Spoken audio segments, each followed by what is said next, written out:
back. Welcome back to The Boys Experience, featuring DJ Nicely, aka Dakota. And today we have Kyle on, Small Bean. How's it going, guys?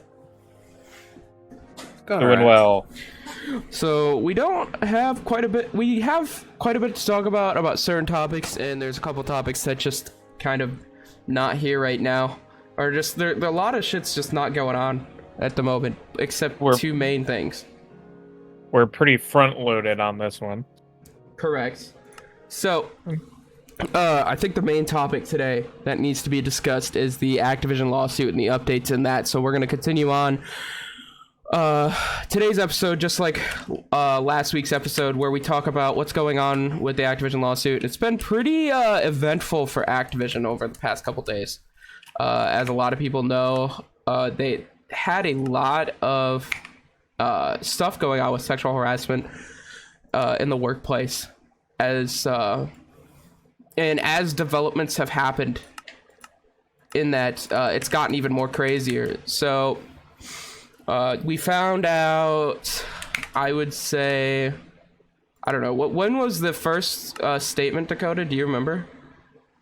What statement? The statement that they said that where they sent all the emails out to workers that work at Activision and said that it was completely uncalled for what they were doing. Sometime last week, Wednesday, Thursday, or something like that. Yeah, so about last week around Thursday, Activision had claimed to send out an email, or Activision employees claimed that Activision's CEO sent out an email saying that what they were doing was completely uncalled for, and that the workplace has changed much over time, and that the heads of Activision and Blizzard said that the LA lawsuit was completely uncalled for, and like they basically had no reason to do it, and this is why they're driving tech companies out of LA and stuff like that. Which is crazy to even say, right? Because this is a really big issue, right? You can't have an issue as big as sexual harassment in a workplace and have it not be talked about, have it not be a class action lawsuit. And especially, and they fucked up. They know they fucked up when they released this, because it got a lot of backlash online, as it should have. And a lot of people are now talking about this case, calling this case a really big, a really big issue for Activision, and how it's going to affect them as a company. And even more stuff has come out, how there's been a rumored thing that happened in Activision where there was, or Blizzard, so-called, so forth. Back in the day, Blizzard had a dev that worked on the team that had something called the Bill Cosby room. Kyle, he wasn't even a dev. It's alleged. It's actually something that there's photographic evidence of it. There's photographic evidence. Yeah. That in itself is ridiculous. You know, at that point, you have to recognize, I feel like, that there was a big issue, or that there is a big issue. So yeah, I mean, it's probably. Well, I guess I shouldn't say probably. I mean, from the reports, it's definitely still an ongoing thing there, right? Yeah, it's definitely not left the workplace there, and that's just horrible to hear as a human being. You know what I mean? That's just terrible. Obviously, as the more information has come out, the more Activision has looked guilty, and the more Activision has looked guilty, it makes me reflect on how the gaming industry is actually run.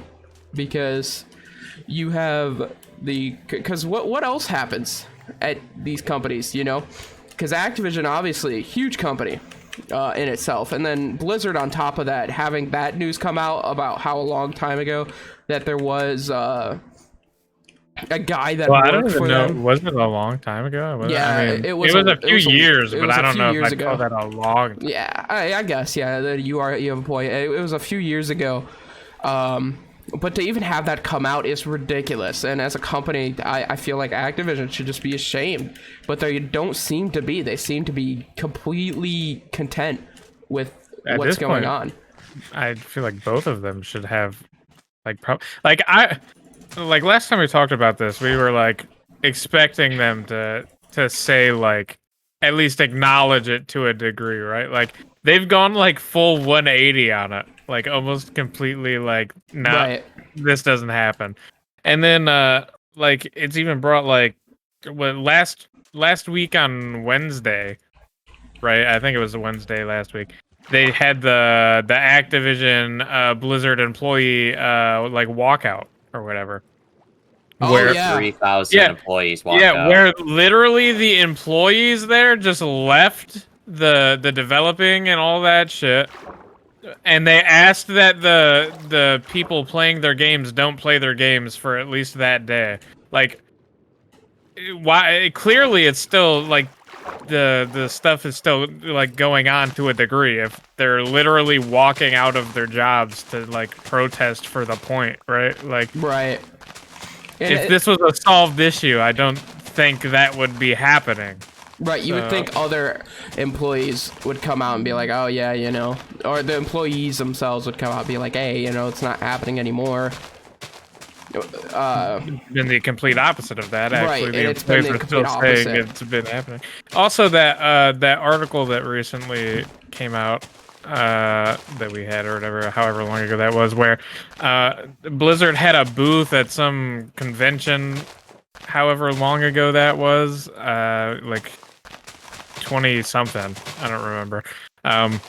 It was a while. But yeah, they had a booth at a convention, and it was like cybersecurity jobs and stuff like that. And walked up to them, like at the booth, to see what the jobs they had were, wearing like, because at the time she worked for another place, but she wanted to work for Blizzard with the cybersecurity stuff, and her shirt said like penetration expert or something, because she was a cyber penetration security person, right? So, and apparently the Blizzard employee people that were at that like booth, because she was a woman, started like asking her if she was there because of her boyfriend, and like if she even knew what cyber pen was and shit like that, even though she was like working in the field and all that stuff.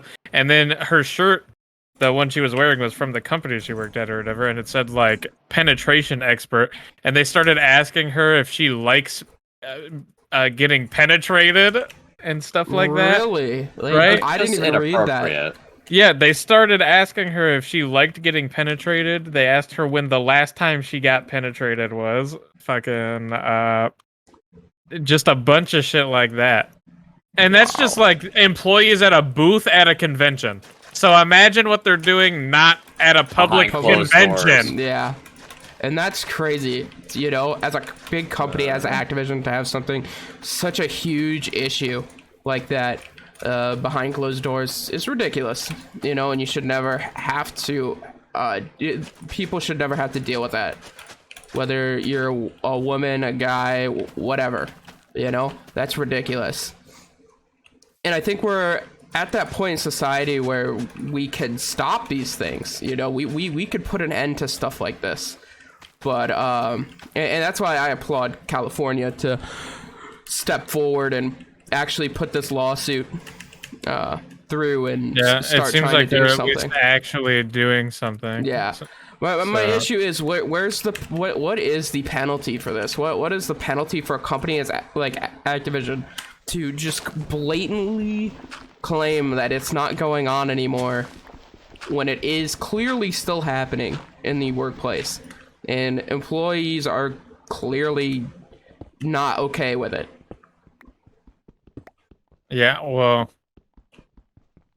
I don't. There has to be a lot of changes that happen for anything. Right. To be Where good. would you where would you start if you're the head of CEO of Activision? Where do you guys start? You have to mandate rules, a lot of guidelines. Like, We need a way better.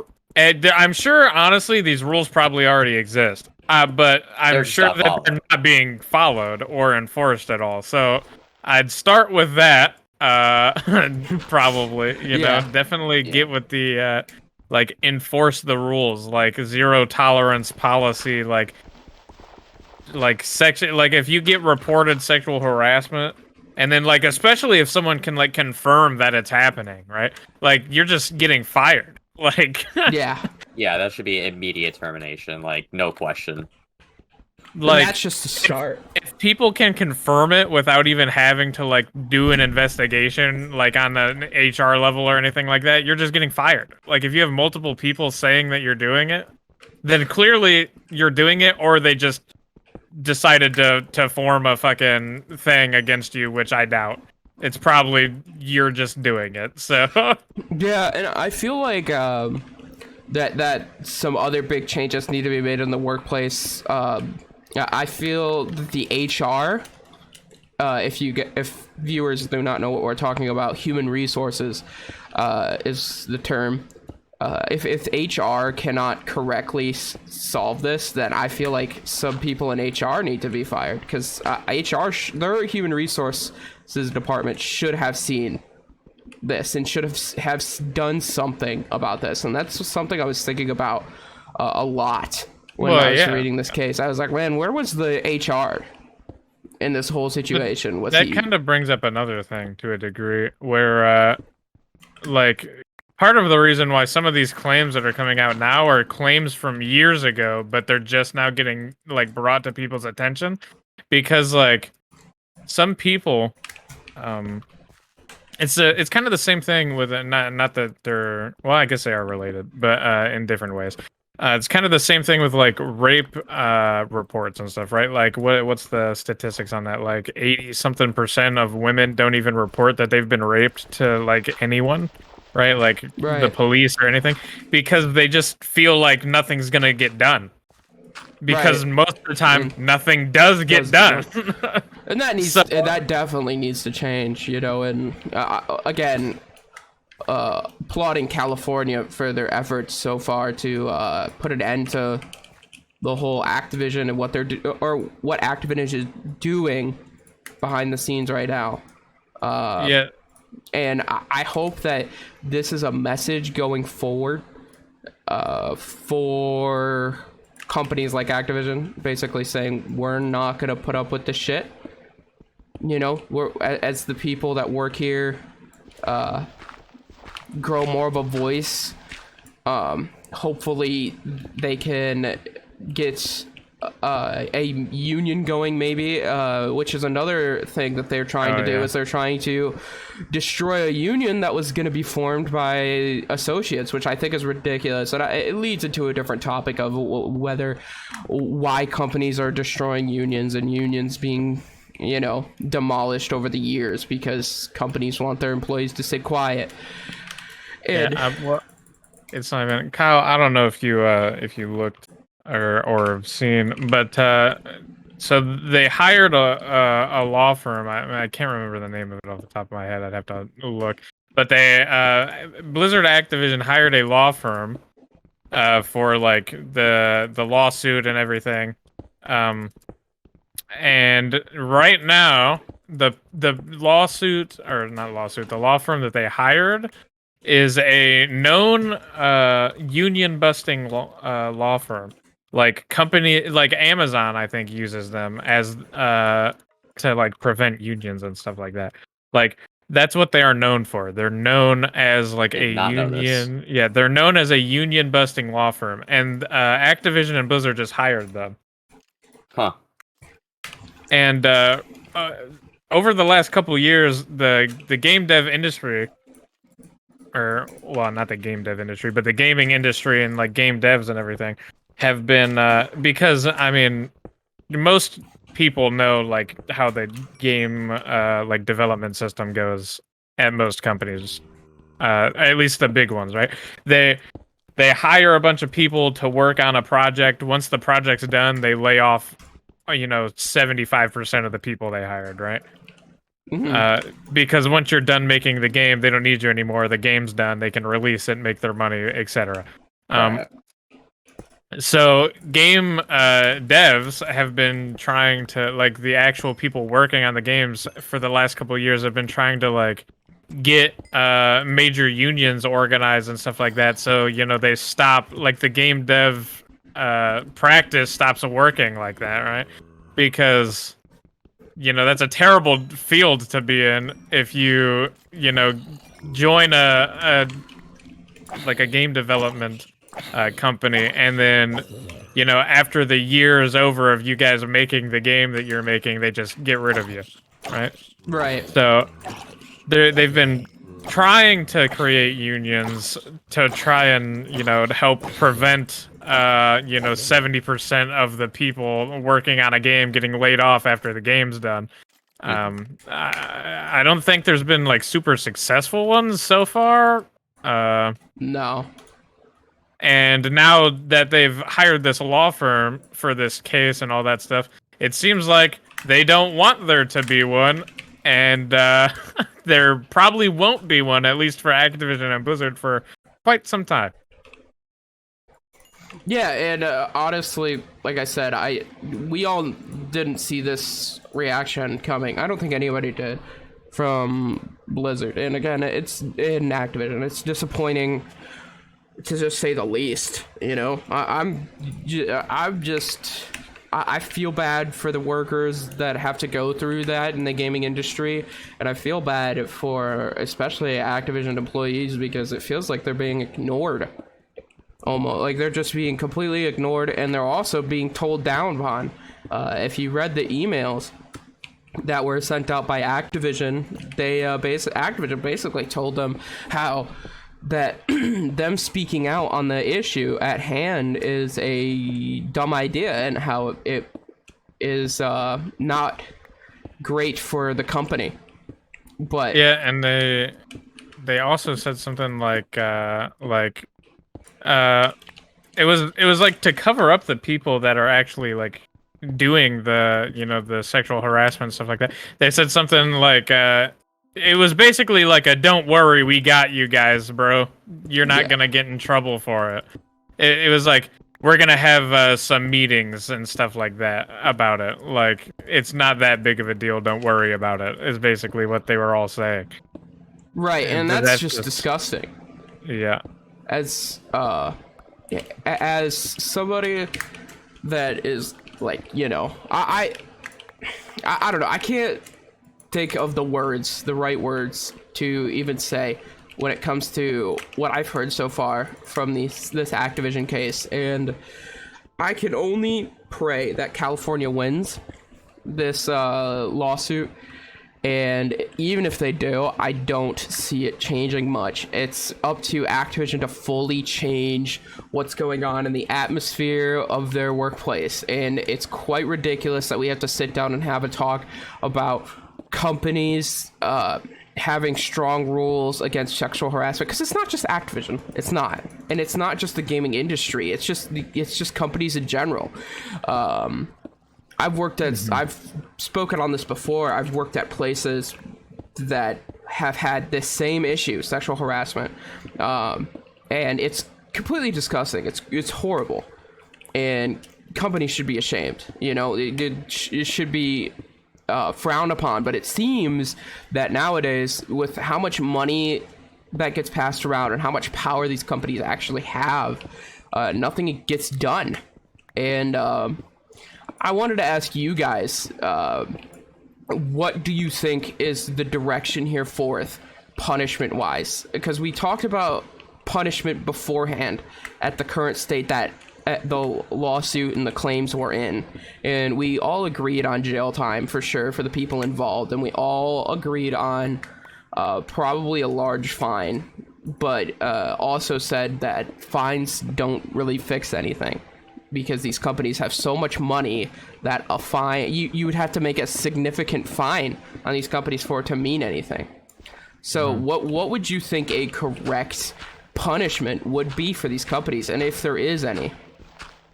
Also, real quick, the name of the law firm is Wilmer Hale Law Firm. Okay. The union busting one.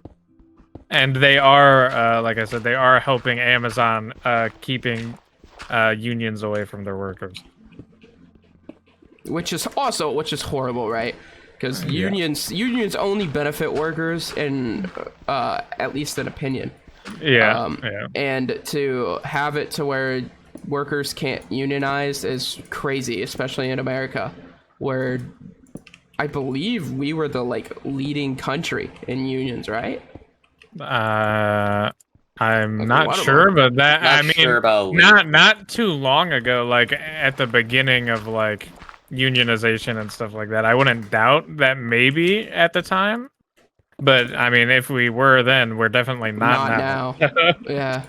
So, but to go back onto the point on punishment, is there a punishment that is correct? Is there a punishment that's going to be strong enough to show people, hey, this won't be tolerated anymore? You know, I it don't. just depends. Yeah. It depends on who's being punished, and I think honestly for the people that actually did stuff, obviously jail time without any chance of parole, in my opinion. They Right. should Oh, get yeah. it. They don't deserve it.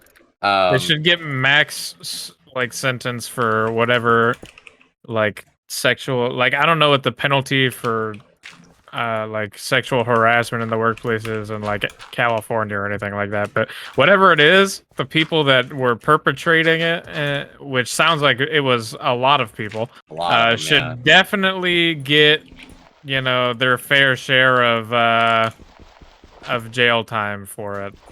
Absolutely. Yeah, and I totally agree.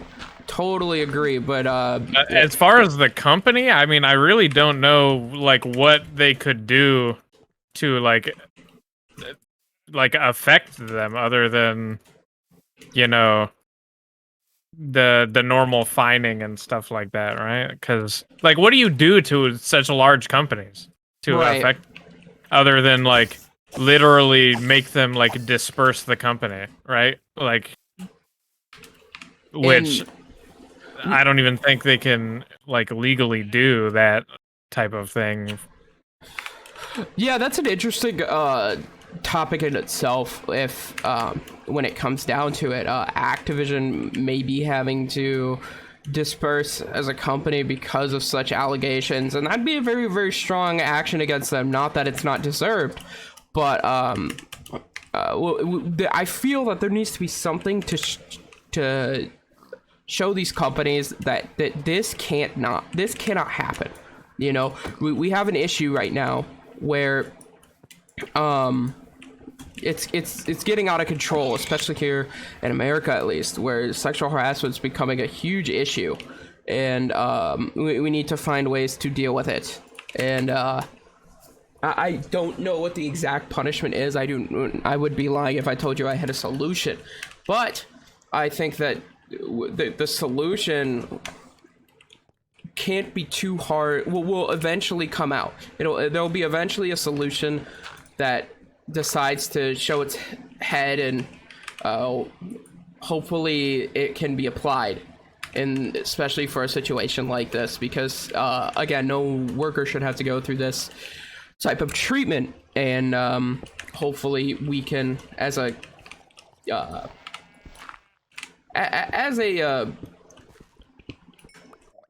community, get better, you know, or do better at preventing stuff like this.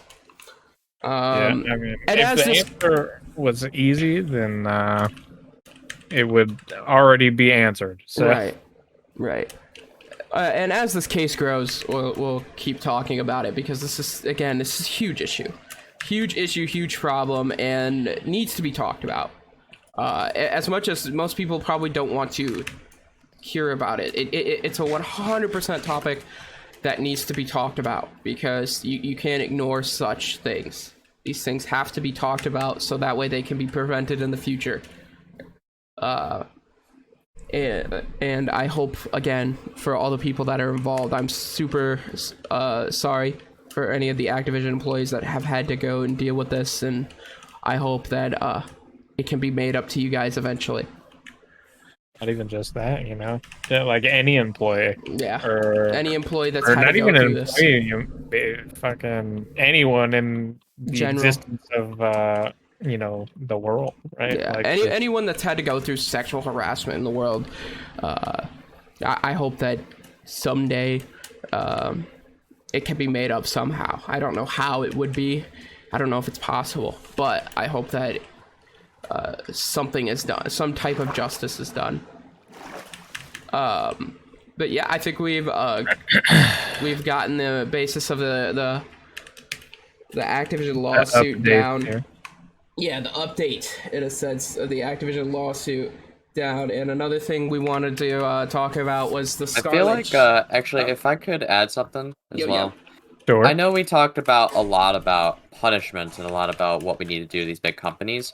I feel like there should be a talk as well for victims, and I feel like there should be a talk for how they can be able to come out comfortably without any scrutiny. You know what I'm talking about? Like, oh yeah. There should definitely be something in place where these victims can actually come out and not be, be looked over and over again, like investigated and just... Right. I don't know. There needs to be some sort of safe place where they can come out with their stories and whatnot. Regardless if it's truthful or not, that obviously that's a big issue in itself, false allegations and whatnot. But in this case where it's true and there's evidence to back it up, there needs to be a place for these people to talk, be able to tell their story and whatnot. Yeah. 100% agree with that. I think it's something that I think that involves also a better workplace. They need to be surrounded by a better workplace. And right now it sounds like Activision is not that place to be. Sounds like that the place to be is nowhere near them, and to steer clear in a sense. So yeah. But yeah, covering that topic, we will continue to make sure that we continue to speak a part on it, and hopefully the topic does not die and it doesn't get covered up. So hopefully we can keep getting updates about the case and stuff. Yeah, and it doesn't go quiet.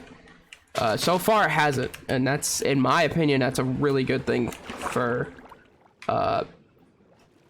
making sure that Activision gets what they deserve gets what's coming to them in a sense. So other than that, we'll keep everybody updated.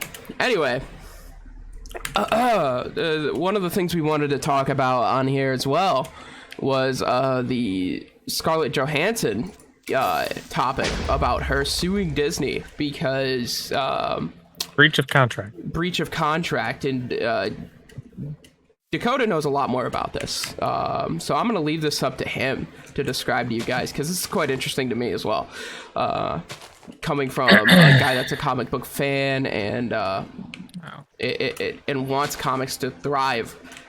So yeah, so base level explanation here.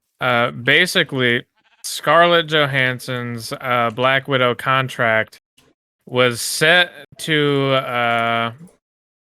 the way that it was made for her to make a majority of her money from this was that she would get a sizable portion of the theatrical releases, like money, like a percentage of however much the movie grossed in theaters, right? And her contract stated that that the movie would get a theatrical only release for at least a certain period of time. And basically she's suing them because they released it in theaters, and then they also directly after releasing it in theaters, same day released it on Disney Plus so people could buy it from home on Disney Plus. And her contract did not include Disney Plus revenue at all, and it specifically stated, as I said, that it would have a theatrical only release. So she's suing them because of breach of contract, because they didn't only release in theaters for a certain amount of time. And it's almost like they're trying to, by breaching the contract, basically, effectively, most likely, at least quarter, give her probably 30% minimum less money from that, because releasing it on Disney Plus as well as in theater on the same day, you're going to lose at least 30% of the people that would have gone to the theater to watch it on Disney Plus, right? So that's a large chunk of revenue for the theater that she could have gotten paid more for. Also, just in general, it's a breach of contract for the theatrical only release part of the contract, not even just like the money aspect of it, right? So, right. Yeah, and again, Disney is a huge company, so knowing yes. Disney, they're gonna fight it. You could argue that they might be like the largest company, like in Yeah. the world, almost. And Disney, they're gonna fight this. They're gonna make sure they can win it. Actually, on that, they brought up in like some official statement from someone about the lawsuit. They brought up that Scarlett Johansson has no regard for the people's like safety over the last year or two resulting from COVID and stuff like that. Like talking about why they didn't just release it in theaters. And at that point, when you start bringing that up as your argument, you breached your contract, man. Like, you're starting to milk the people being quarantined and COVID as your excuse for breaching your contract. Yeah, I know. And the worst part is, right, like, we all know it's all bullshit, right? We all know that Disney's just trying to come up with some shit to try to cover their ass. They're gonna pay. Yeah. They're gonna pay. I see Johansson. no world. Yeah, I see no world where they don't pay her a sizable amount of money. Right. Will they work with her again after this? I don't see it. I don't see it after this. I think that this is gonna kill some relationships here. Not even just like bringing this into like a broader spectrum, I guess. Not even just for her or like Disney in general, but like any actor or any like studio or anything like Disney that's releasing movies and stuff and has contracts with their actors like this and whatnot. Like if she wins this and whatnot, that sets like a good precedent for future cases like this, like breach of contract cases for like other actors and stuff like that, right? So right.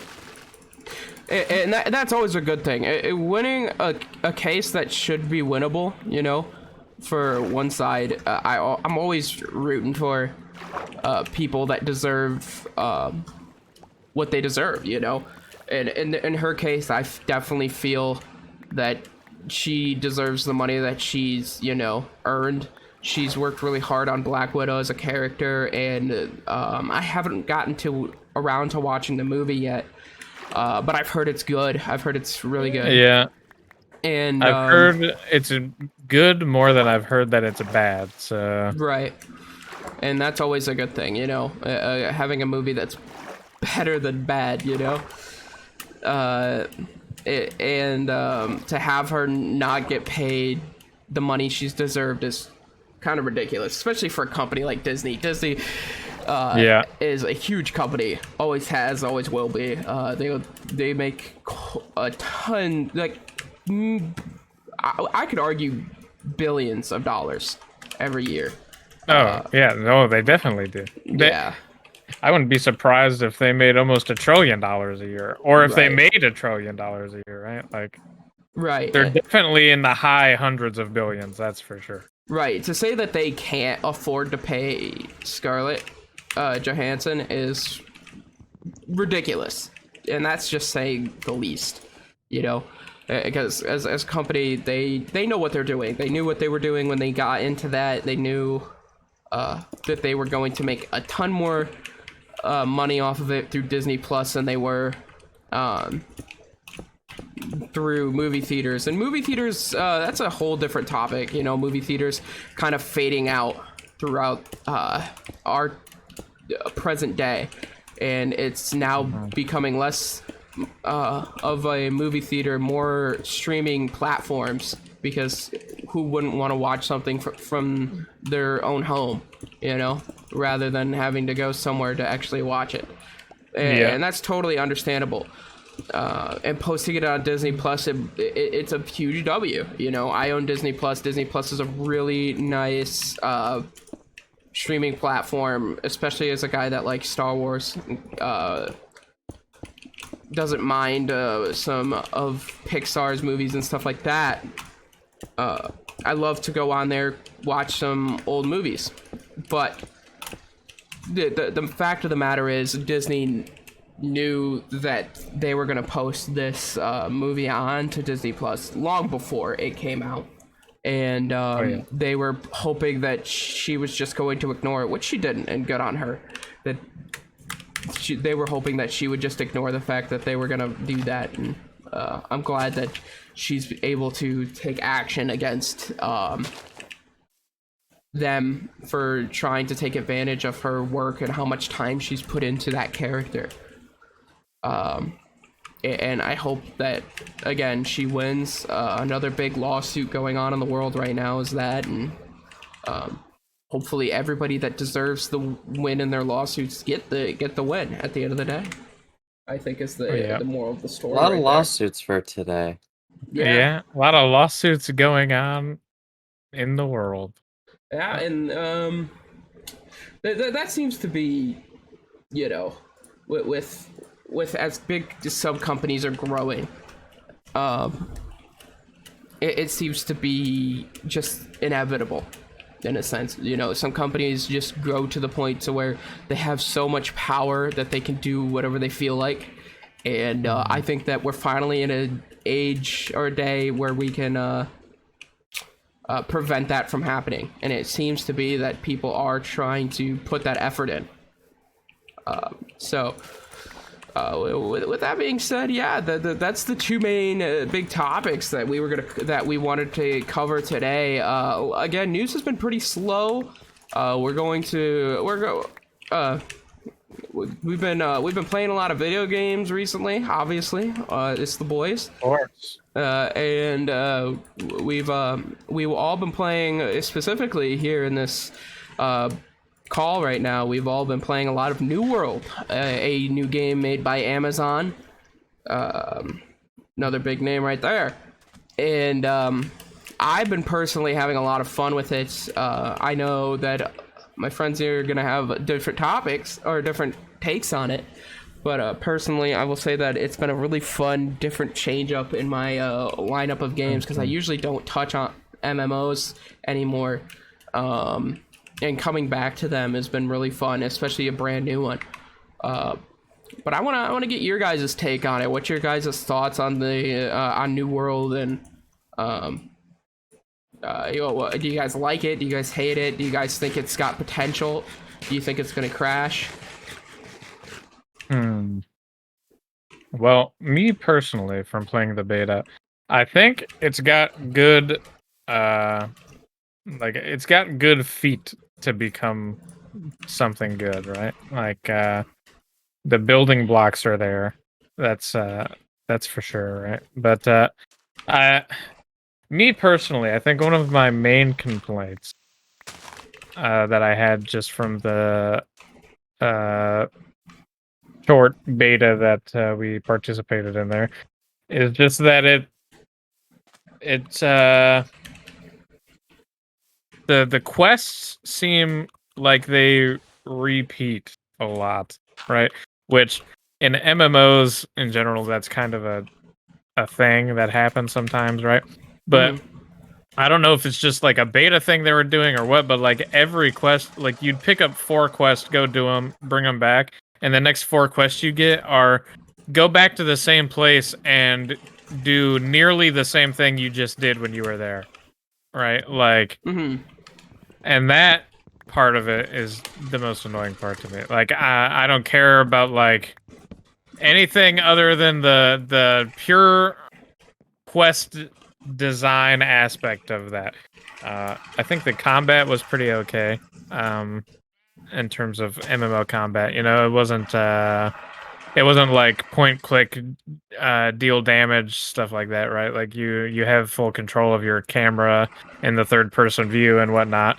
So I think that was pretty okay. But definitely my main complaint is just the repetitive quests to me at least, right? But Yeah. well, I guess we'll see if that changes here. I don't know if Kyle has any other complaints to add to that from playing it, or Considering this was my first MMO, actually, I don't play MMO games. I never really have.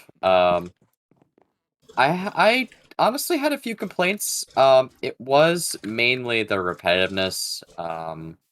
I feel like the concept of this MMO is pretty cool. I'm pretty sure it's probably been done a lot. I don't know very much about it, but The from what I cons- experienced, the combat's fun. The game in general, like, it just feels good, and it also looks really nice. Like the whole, like exploring the whole world's pretty cool.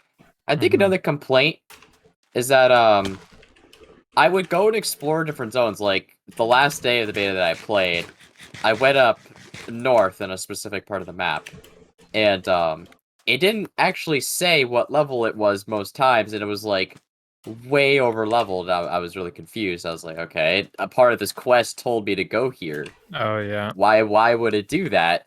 yeah, So there's a lot of little nitpicky stuff I could say, but for the most part, I feel like it's a very great start for this game. I feel like it feels very smooth, and yeah, I don't have much complaints about it. Yeah, yeah. I That kind of agree with you. I totally. yeah. To add on to that a little bit, because it kind of also goes with what I was saying about the quest like line stuff. Like now, it's not like the quests you were getting were like level 25 quests and you're level 17, right? It was your level quest, but it took you to an area where they had like level 23 enemies, right?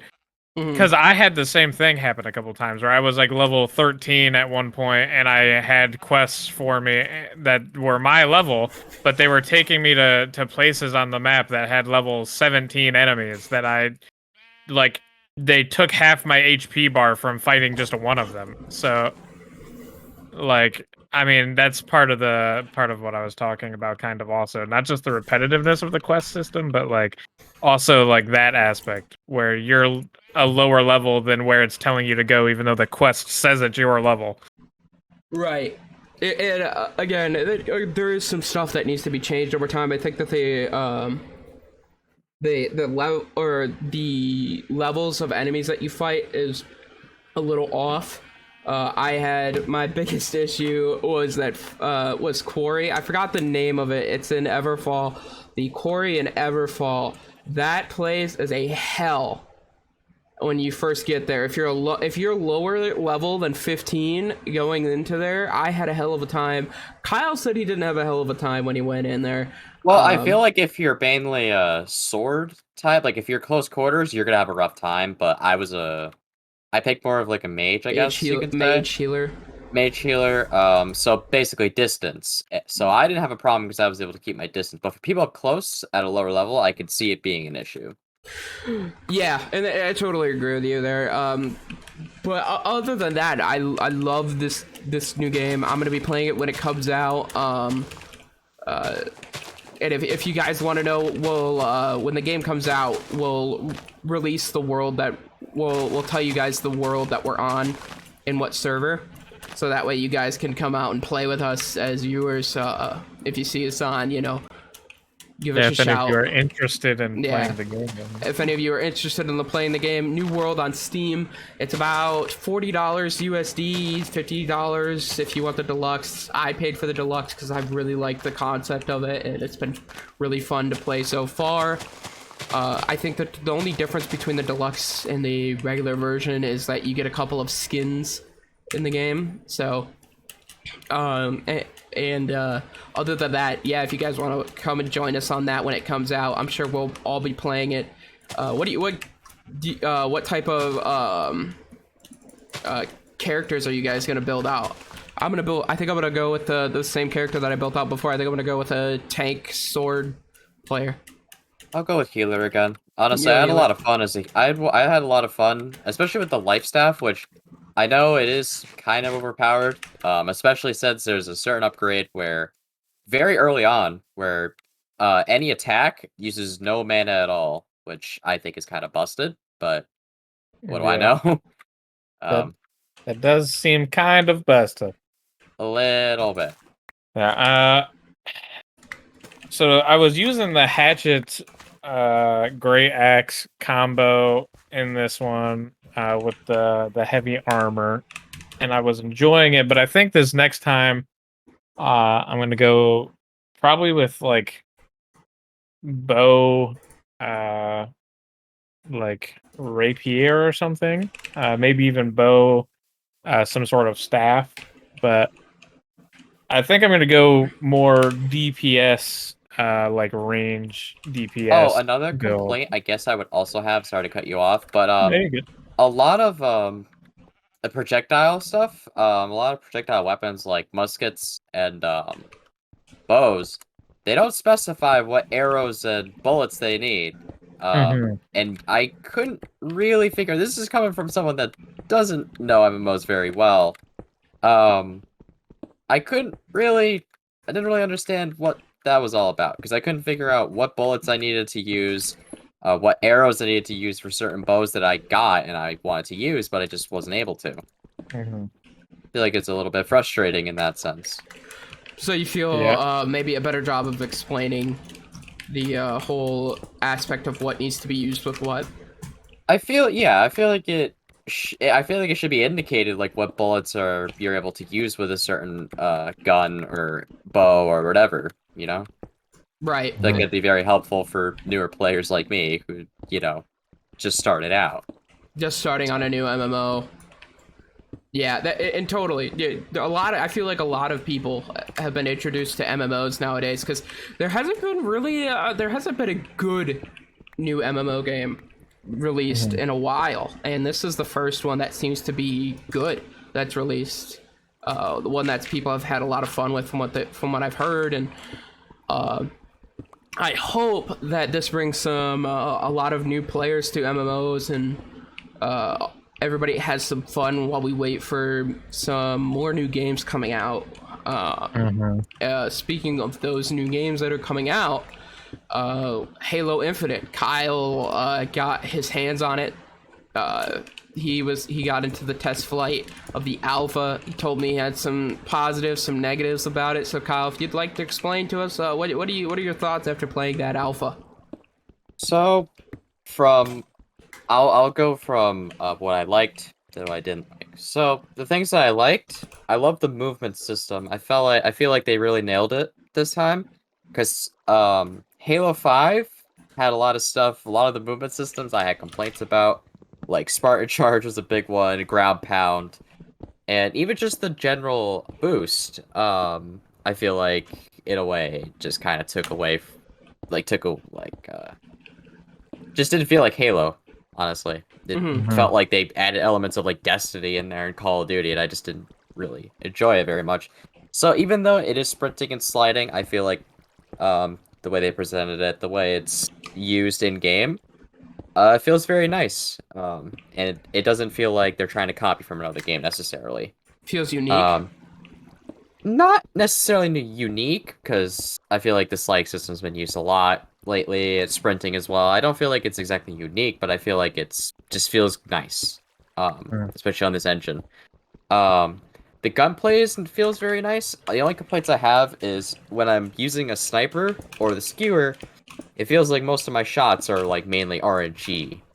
It feels like there's some points where should have gotten a headshot, or I should have gotten a hit on someone, but it just either doesn't register, or it hits like a body shot or something random. So, mainly those two guns I would have an issue with.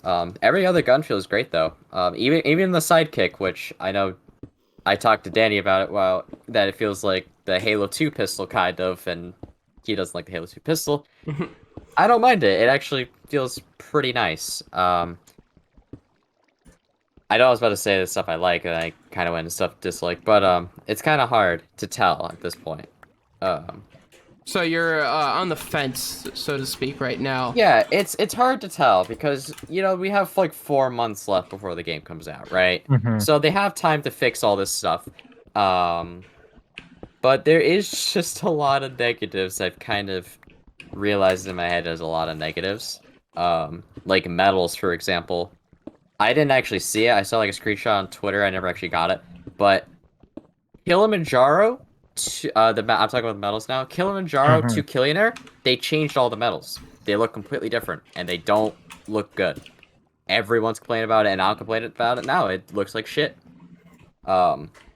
We want the classic medals. We want the classic medals again. Like, even if they're different colors, just have the medals be the same. Because it honestly doesn't look great. It's interesting. I didn't hear that until now. Yeah, What is even the point of changing that at that? There isn't, because we all like the medals as they are. And another issue is that in game, I was kind of hoping that this wasn't the case, but it is. When you get an overkill, it displays it in the feed that you got an overkill, and it'll keep displaying if you got a kill tag, kill atrocity, and whatnot. And that's not good, because people can hide, people will target you. It just is gonna make a really hard time to get these medals. And I feel like if they want to display something like that, it should be after the multi-kill times out. So that's a really big issue that I see, and the medals are too small. It's like a tiny little display of what the medals are, and it just doesn't feel like... I don't know, it's just the medals don't feel as important, I feel like, in that sense. So you feel the medals don't have the meaning behind them as they used to? No, they're very tiny. They added a lot of new medals too, and it's just kind of... I don't know, they just don't feel important. They feel just kind of like, you know, thrown out there. Like the Call of Duty ones, almost. Yeah, exactly. And that's really what I have, to be honest. I mean, the only things we were able to really play, at least for me, I was only able to play against bots on one map. I was playing other games at the time. How was that map? I mean, the map's great. Map feels very nice. It's a small map. I forgot what it's called, but I'm pretty sure people that have played or have seen the flight know what the map is at this point. But in general, I feel like it was a good flight. I hope that 343 gets some good feedback, especially from everyone in the community that's been waiting for this game for a while. But that'd just be my main concerns. I feel like at the same time as well, aiming is definitely a big thing. I feel like the aiming with like the sidekick, the AR, and the BR feel very good, as well as some of the other weapons. So some of it does feel RNG here and there. So I feel like it's just a lot of buggy things that they can fix like in a few weeks or whatnot. But that's really all I have to say. I mean... So, now my question is to you. Do you feel that the game looks better than it did when they first showed it off at E3 last year? Yeah, absolutely. 343 last year, I was very concerned. It looked too simplistic. Like... I don't know, like, the landscapes look very nice. It was just the UI, it was the guns, it was just a lot of other things just did not look nice. It didn't really look... It didn't look polished, I would say. It just looked very rough. Which is fine, because I think they were just trying to show, like, what the engine is, mainly. But I feel like they really nailed the look this time. So you think they definitely went back and did some changes that... were beneficial? Yeah, aesthetically the game looks great. I'm hoping, if they're willing to do it, that they'd give us like a campaign mission or two in the next couple of flights or whatnot, or just a part of the map, because I guess it's more open. It's an open world this time. Yeah, kind of like Halo 1, which is really cool. I'm hoping they can give, like, a part of that off. Kind of like what the Destiny beta did, I think. They gave us, like, a few missions out in the open world. They should do that. I feel like they should do that for Halo as well. Right. That'd be kind of cool. So, overall, we're thinking it's good, but it needs some more... maybe a little bit more time. It needs more time, for sure. More polish. It needs a lot more polishing. It needs a lot more work to it. Right. And I feel like they did a good job considering, though. I feel like the beginning was pretty rough. Right. With a lot of people waiting. I think I was complaining to you that it didn't actually happen on Friday, even though we were kind of expecting it to start on Friday. So it's fine though. I feel like 343 has a lot on their hands to fix, but I have faith. You feel they can handle it at this point? I feel like they can. I feel like they've heard After everything. the experience that they've had in this industry, I feel the same way. They've had a lot of time to develop as a company, and they're under an umbrella of a different company, like Microsoft. I think Microsoft has learned a lot as well over the years, that you can't rush things. And I think Microsoft has taken that into account, and they're willing to give 343 that time to be able to perfect Halo the way everybody wants it to be. Because I feel like anybody that wants Halo to fail is lying. You know what I mean? Because Halo is Halo. Everybody loves Halo. Not everyone. Well, not everybody, but most people do. Most people... I mean, it's definitely one of the, like, most well-known, you know, type of, games that's out It's there. one of the it's like kind of what's the word for it? It's pioneering, I guess. Like Yeah. Halo was a pioneer for console gaming, especially. And the fact that they've come this far is kind of crazy to me. Then again, Call of Duty's been around for a long time too. But Halo was one of the first console gaming FPS games out there, so. Right. And I hope that it continues so far to be a good game. Like I said, it looks great. It sounds like it plays great. It has some bugs, but it could definitely be fixed over time. And overall, sounds like we're gonna have a good game there. What do you guys think of Battlefield 2042 so far? After hearing all the information, there hasn't been much information since we last talked about it, actually. But you know what? What are your guys' thoughts so far? It's Battlefield, in my opinion, but in a good way. Yeah, I mean, I think from what they've said, like, there hasn't been, like, a beta or anything, like, gameplay-wise or anything like that. So, no actual experience, but from what they have said and, like, on, like, releases and stuff that they, like, want to do with it and whatnot, it sounds like it will be, like, contender, at least, for probably, like, one of, if not the best Battlefield games. Alright, so... hopefully they figure that out and they actually get like half the stuff that they are saying they're gonna do, like, sorted out and whatnot. Right. And hopefully on release the game is actually a finished game. Do you think we're gonna get a beta for it? I feel like they almost have to have a beta for it, right? Like, I would be surprised if they didn't have a beta. Yeah. Yeah, I feel like most games, at least nowadays, at least like multiplayer type games have a beta. If at the least just to test the servers, right? Right, stress test. And totally agree with that. I hope that we do have a beta. They haven't announced a beta, I don't believe. But yeah, not to my knowledge, at least. And again, excited for all three of these games that we are talking about here. Going back on Call of Duty for a minute here, because we haven't heard anything about the new game this year, except that Sledgehammer changed their look, I believe, on socials.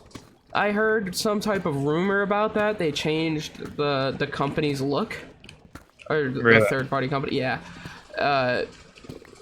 they went with a they actually put color in their logo and stuff like that. But what do you guys thinking if they create another World War II game? Are you upset about that because it's been done already? Are you happy that Sledgehammer's going back to it? What comes to mind when you hear a new World War II game called Vanguard is about to release, and that's I what. don't. I As don't. long as they nec- make the game okay. Yeah, as long as the game works, especially hearing that it's gonna be running on the Modern Warfare engine, um, I'm wondering what they're gonna do differently with this game because obviously, like you said, World War II has already been done in the Call of Duty franchise a lot, but it's what they're gonna do differently this time. Correct. Yeah. And I lied. I did hear some updates on Vanguard. The rumor is that it's going to have a social space like World War II did, and it is going to have a lot of copy pasta from World War II itself. The Call of Duty game that was released by Sledgehammer back in, when did they release that, Kyle? Was that 2018, 2017? I think it was 2017, wasn't it? Yeah, it was around there. Around at the time where arguably the gaming community was very upset with the game developers for not making traditional boots to ground games. Back when that was a crisis in the community, and how everybody was upset. And they came out with World War II, and to be honest with you, it didn't hit with some people because of how many times we've gotten a World War II game, I believe, fell into play there, and how many times we've heard about how, most people don't like the weapons from that era. I can't say I'm too big of a fan. They're fun to use occasionally, but they're not like, the main thing I like to use. I like traditional, or I like newer, like more modern weapons to play with. But yeah, what do you guys think about the news of the social space coming back? And that the social space actually gives me some I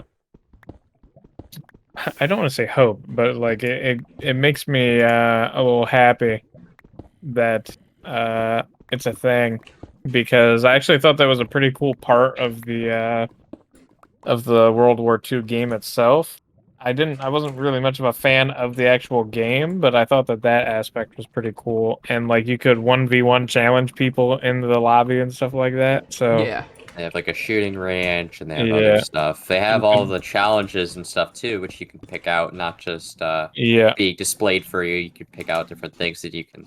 I feel like later on, they actually did do a lot of good things for World War II, because I actually bought the game for PC because it was on sale.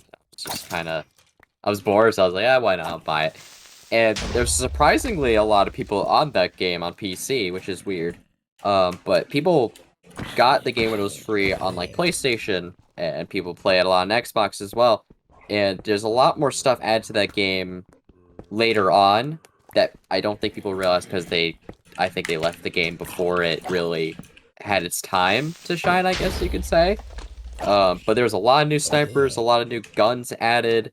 I mainly like snipers, but I know there's a lot of new ARs, a lot of new some shotguns were added, a lot of pistols, just a lot of stuff that they added that no one really realized really was a thing.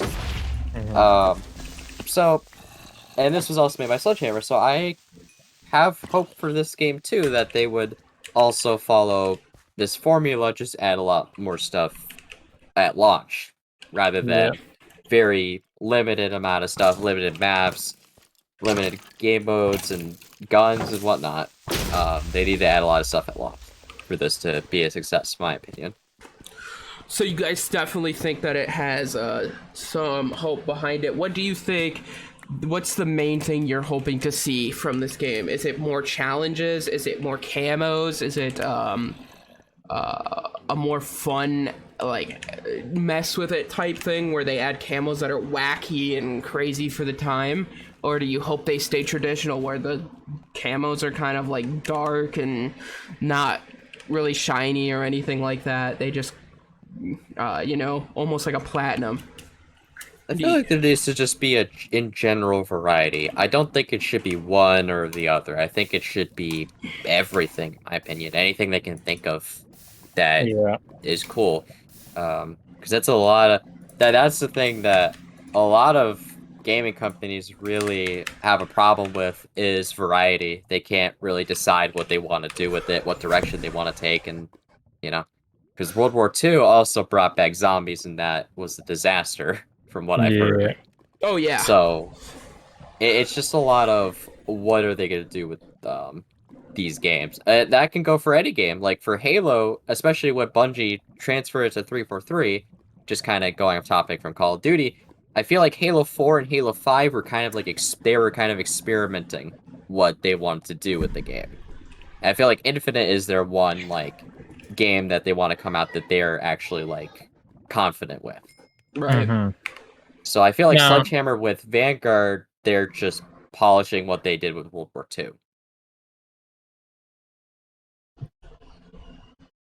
Well, I definitely agree with that. Personally, I'm gonna Now, stay I've on got- the fence. A question regarding the new Call of Duty for you guys. Right. So, do you think with Warzone and like how they integrated Cold War into the Warzone like story, I guess you could call it, right? Like they changed around the map based off of events from the Cold War, and like they added the guns in there, et cetera, et cetera. Do you think that when the new Call of Duty comes out, it will be integrated into like the Warzone story the same way? Or do you think they're going to make like a completely separate BR? Do you think they're even going to have one? Because, I feel like at this point, Warzone is like piggybacking the whole of Call of Duty right now. Yeah. I believe I believe that they're going to integrate Warzone into this new game just off the fact that they're going to be running this off the Modern Warfare engine. Honestly, that's kind of a that's kind of telling that they're going to be running it off that engine. Yeah, and I totally agree. I think that I think that they're going to be integrating it in a big way. I think this is going to be the first year for Warzone that we see a new map. I think that we're also going to see some big weapon balances changes. I think we're going to see a lot of guns disappear and a lot of guns make it their first appearance. I think that they're looking at this as almost like a in a sense a make or break, even though it's not, because it's Call of Duty, right? It's never gonna, I feel as Call of Duty it's just not possible for it to fully die. But I definitely feel that they are there's a lot of good things coming out of this. I feel that we're gonna get a lot of positives out of the. It's going to be definitely a switch up. We're gonna see some a new map. I think whether it's bigger, smaller, I think we're gonna see a new map. I don't think we're keeping Verdansk as the map. Yeah. I think the question is, what is the new map gonna be based around? And how will it play? And that's always the $1 million question, so to say, in games like in games like this one. Because we're always looking at how is this game gonna run? Is it gonna run well on PC? Because that seems to be an issue with Call of Duty over the years. It doesn't run great. Yeah, because they would just like copy paste the console stuff over to the. It was like a port of the game. They didn't make it for PC. And lately, they've been not doing that. They've been actually building the code from the ground up. Will the game actually be 50 gigabytes, or will the game actually be reasonable in size? Or 280 gigabytes. Yeah. And are they abandoning the game? Are they abandoning Cold War immediately? You know what I mean? Are they gonna keep updating it? It's kind of all up in the air right now for Call of Duty, on the business side of things and the gaming side of things. and that's always Call of Duty's always had some pretty big drama around it. I think this is no different. So hopefully we see a banger game or a good game. For Activision's sake, we need it.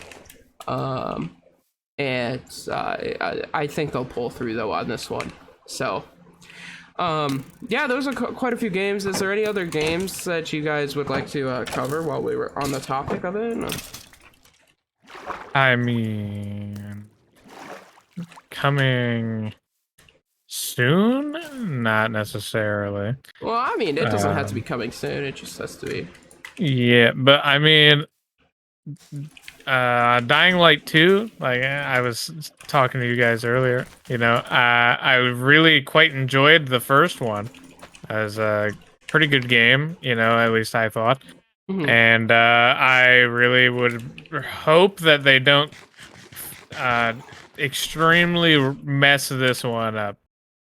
I thought that the like whole aspect of like parkour zombie fighting and stuff was cool in the first one, so I hope they keep the same type of you know, atmosphere with that. Nighttime, I've never played a game and been genuinely scared of a time change in the game. That game, when it hit nighttime, I was like, nah, I'm just gonna leave the part. I'm gonna get into a building and hide. Really? Like it was the zombies, like, if you even want to call them that, they're not even, they were like the I Am Legend zombie things, bro. At nighttime, it was ridiculous. They chased your ass down. They did not give up. They climbed buildings after you, bro. Like, Wow. they were terrifying. And then they had the multiplayer in that too, that I thought was actually really good. One person was, it was kind of Left 4 Dead-esque, Okay. except for you had customization. One person was the like the almighty like zombie hunter is what they called it. I believe they called it a hunter. Mm-hmm. One person played as them, and then you could have 4 other people in the game that were humans. And the goal of the multiplayer was to destroy the hunter nests. And if you destroyed all of them, you won. If the hunter killed you like 10 times as a group, I think you guys lost. Something like that. And I used to play it with my friends when we were playing the game, and it, like I said, it was actually really quite fun. I think it was pretty well made, and you could customize like your zombie leveled up with you. Like if you were the zombie person and you played a game, you'd level up and you could upgrade your zombie like abilities, right? Like you could make yourself harder to kill, like give yourself more health. You could give your zombie abilities like more damage and stuff like that. So it was actually pretty in-depth, I think, for like a zombie multiplayer game. So are you wanting them to, is there anything you're wanting them to capitalize on? I think they did good, like I said, with like the type of, I don't want to say gimmick, but like the type of gimmicky game they were going for with the zombies and stuff, like the whole parkour aspect and the nighttime being like omega zombies and shit. So I think they've got a pretty good formula here, as long as they don't fuck it up already. So, And you think it's hard? Do you think that it's gonna be a real hard time for them to actually? They'd have to like. Are you thinking they would have to go out of their way to like actually fuck it up? oh yes, they'd have to go out of their way, like immensely out of their way to fuck it up. Like They had to put a battle royale in there to fuck it up. Yeah, no, literally. But even then, I feel like that could work to a degree. But it would be really stupid and definitely like unnecessary. But So, Dying Light 2. I actually, I didn't play Dying Light 1. I've heard good things about Dying Light. It was definitely a game I was considering. I'm a pretty big Zombies fan in general myself. I might have to give it a try, you know, might have to go ahead, download it. Because I think I have it. I think I have it on PC, so I might have to give it a try. honestly, Really fun game. Low key, you can beat it in a night because I've done it, but it's still a good game, fun game. Yeah, I'll definitely. Oh, Have to give it and a try. also there's like your character. It's almost like an MMORPG type of thing. Like you can upgrade your character, like give your character like stuff that like you can actively choose like specific things that you want your character to have, and you can craft like weapons, and then you can put mods on your weapons and stuff like that. It's just overall a lot of customization for a zombie game. Right. So Yeah, and that's always good. Customization in any game, I feel like, should be. I feel that's the standard for making a video game has been raised tremendously over the years. Whether that be through graphics or that be through the amount of replayability it has. Standards have been increased, but also so have the tools and the means of being able to create a game that is good on such a level. So I think that this will be a pretty interesting year so far for gaming, I'd say. I think that we're gonna have some fun times playing some games this year. I think there's actually a pretty good lineup of games releasing over the next couple months. So Yeah, and we'll be covering those. We'll be probably giving them a try. If you guys are watching on YouTube, you guys will be able to watch it probably while we play it in the background. Also, wanted to quickly throw in there the podcast is now on Spotify. If you guys want to go and watch it or listen to it on there, it's TheBoysExperience, just like it's labeled on YouTube. The episodes will be uploaded every Monday. We decided to try to create a day. If it's not uploaded Monday, we're gonna try to stick to that schedule. If it's not uploaded Monday, it'll be uploaded later in the week. Yeah, it shouldn't be much later than Tuesday at least. Yeah. So we'll try to keep a consistent schedule there, and we appreciate everybody that's given their time out of their day to give it a listen, listen to what we have to say. So, real quickly, before we go here, COVID-19, the second wave has came as predicted, and apparently the vaccine does not work against this second wave and this new COVID, or this new what would it be called? What's the word? Strain. It's there a you go. different strain. Well, and the vaccine works, but not as effectively. Right. So, right. So it's I think last time I heard or saw or whatever it was 80. It's like 80 something % effective against the new strain, which is quite a significant or not increase, quite a significant decrease from the first initial strain of COVID-19, where the vaccine was in the the high 90% effectiveness for most people. So just from the one strain mutation for the new Delta variant here, we've lost 10, maybe a little bit more than 10% effectiveness on that vaccine they made, right? So in a sense, this also depends on if the person has pre-existing conditions, if they're older, or if they're even younger. In a sense, like if they're like 4 or 5 years old, like they might be affected more.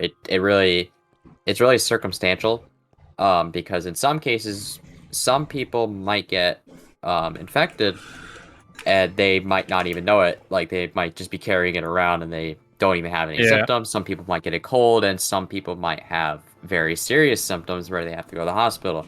A lot of it's very circumstantial, but in some cases, the second wave has hit, especially with this new strain. So right. So do you guys in my opinion here, this is where opinion's going to come into play. I believe that that COVID is going to be just like the flu in a sense. Do you guys disagree with that, or do you guys agree with that? I think, so going off of just now, right? So the reason the flu is a thing in the first place, and like your flu shot, you don't get the flu shot and then the flu goes away, like smallpox and stuff like that, right? Is because the flu, the reason it comes back every year is because it mutates differently every year. So it's different every year, which is why it comes back every year. At least for the most part. And judging off of COVID-19, the first year we had, normal COVID-19, whatever. This year, it's starting to mutate to a different strand of COVID-19. So if it continues that pattern and mutates every year, then it's gonna basically be like the flu at that point, right? Because it's just gonna be a constant mutation of the same virus. So we're going to have to keep constantly changing the vaccine to accommodate the new strain. You're going to have to keep getting a new vaccine every, year or whatever. A new sort of booster shot. Yeah, the same way that you do for the flu now. So I don't think it's far-fetched, but also, I'm no disease expert or anything like that. And also, even if I was, it's probably too early to make like a determination like that. So definitely it's looking to be like the flu, where it's going to mutate every year, and eventually people are going to decide if they get the. It's almost going to be like the flu shot. You're going to decide if you're going to get the flu shot or you're not going to get the flu shot. It's going to be the same way. You're going to get the COVID shot? I don't know. I don't know if I want it this year or not. It's really a hard thing to tell, too, because the virus at first was a very serious issue. Like, a lot of people were dying, and they're doing death polls now. And most of it is the people that aren't vaccinated. Yeah. And that's kind of a problem in and of itself. But then again, you can't really force people to take a vaccine that they don't want to take. But it's kind of hard to tell, because people that are vaccinated, I know people that are vaccinated that have gotten this new strain that have had symptoms that were just like like a cold. Like they have runny nose. Like some people were just coughing and that was it. Some people didn't feel anything at all. So it's really a hard thing to tell at this point. We're at the point of unknown with this virus. We know a lot, but we don't at the same time, and I feel that from here it's only going to get we're going to be spending a lot of resources into studying it, just like the flu. We put a lot of resources into studying the flu every year, and it pays off for sure. 100% it pays off. But I definitely sometimes ask the question of when's in a sense, where's the line that we say, okay, you choose whether or not you wear a mask, but know the dangers. Where do you guys think that point is, that the government's gonna just say, hey, this is the dangers of not wearing a mask. If you do wear a mask, good on you. If you don't, good luck. There has to be a certain point where the government has to at least try to bring things back to normal again, right? Right. Because there's a lot of companies and a lot of businesses and other things that are shut down from COVID. And people are suffering, and they have to, try and rebuttal from all of this that's unfolded. And another issue as well with COVID is stimulus checks. I was actually talking about this with my family, and me and most of my family have a very pretty harsh view on stimulus checks, that it's very much enabling a lot of people to not go out and find work. It's it's not a good thing, because to a my point, sure. Maybe if you're younger, it could do that, but if you are active, like for example, I'll use myself for example. Okay, monthly, I have probably a solid, I don't know, like 600 something, 700 something dollars of bills to pay, right? So from what we got from the stimulus checks, I could live for maybe 2 months without then being kicked out the next month. All right. So like Yeah, to that's a a hard degree, sure. Like maybe if you don't have like a necessity to get a job, then it could enable you. But Yeah, for the most part, I'd say it's just helpful in general. For you and a Like, lot of people, yeah, that makes sense. And it's also, I feel like it is only the main issue of people that are able to stay unemployed and take the stimulus check and just not do anything. yeah, and that's another thing. I will say the unemployment system in general, first of all, shit. But It's busted. It's busted. It's awful. yeah, I Shit. mean, believe me, it's terrible. 90% of government institutions, absolute shitholes. I'm telling you. Believe me, I've dealt with quite a few of them. Fucking for people and for myself. But not even just that, but like the stuff that they're doing now with like I think a lot of places have ended it already, and a lot of other places it will be ending soon. The extra couple $100 a month for unemployment, right?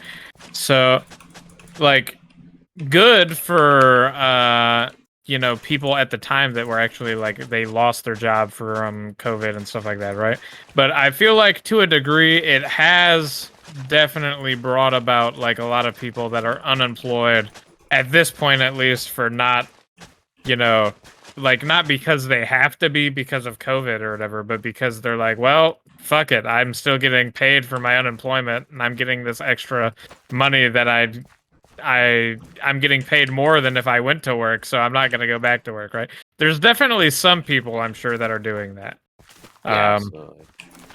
I also, at least at this point, I don't know how effective it would be. It's kind of hard to a degree, at least if you ask me, to try and like figure out this whole situation, because there are definitely people that like need like the unemployment and stuff like that because of it, but there's also the people leeching it almost. But yeah. that leads to a whole nother slew of problems with America itself, where things are expensive. There's no government assistance for things that should have government assistance in the first place. The stuff to get on, like the food stamps and stuff like that, is ridiculous. The rules set in place for them are ridiculous. Stuff like that. I mean, There's a lot that needs to be changed. Yeah, humans in general should be able to live with food and water, and at least bare minimum like a roof to be under. Their head. Yeah, like I don't know. There's a lot of problems. It's not just America, but America's pretty bad with it, with like homelessness and inability to like feed families and stuff like that. For sure. Considering how big the U.S. is, and Yeah. considering how much we pride ourselves, or I guess the U.S. prides ourselves, kind of pats yourself on the back for how good we are.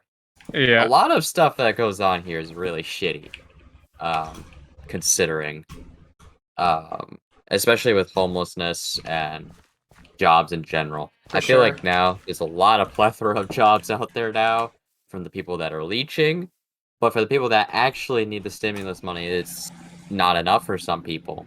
Like Right, they can't even afford rent at this point. And I feel let alone Dakota on food and a. other- I feel what Dakota was saying on one of the things. I think that's a good point that he brought up, that you can get paid more being on unemployment than you can at an actual job, and that's ridiculous to me. You know, like how can people on unemployment make more than I can when I'm working a job? Yeah, not only like the unemployment fucking thing, like Like, not people use that as first. It's like a double-edged sword almost, because people use that on like, mostly the like right side of like politics and stuff like that, where they're like, oh well, look, people are leeching. They're getting more money than people working. That's America, the liberal left for you, or whatever, right? But then if you look at it the other way, bro, you're on unemployment making more money than you would working at another job.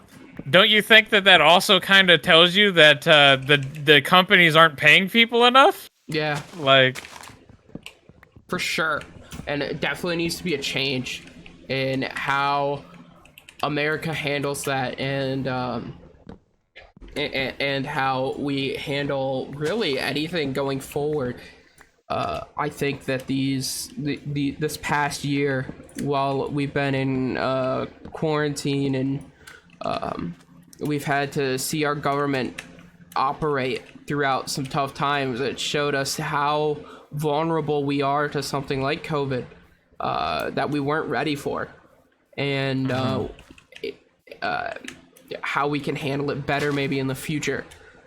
And hopefully things improve from here, and we're not stuck in our houses, and we're not stuck trying to, think about how we're gonna make enough to get bills paid for the next months. I'm really hoping we don't go into any more lockdowns, anything like that. I don't think we will, but yeah, I think the lockdowns are done. Yeah. For Hopefully. for now, at least. Yeah. After the initial one there, I think even if they were to do another one, I think there'd be a lot of people that just didn't like actively, like participate. Like they just wouldn't care. So.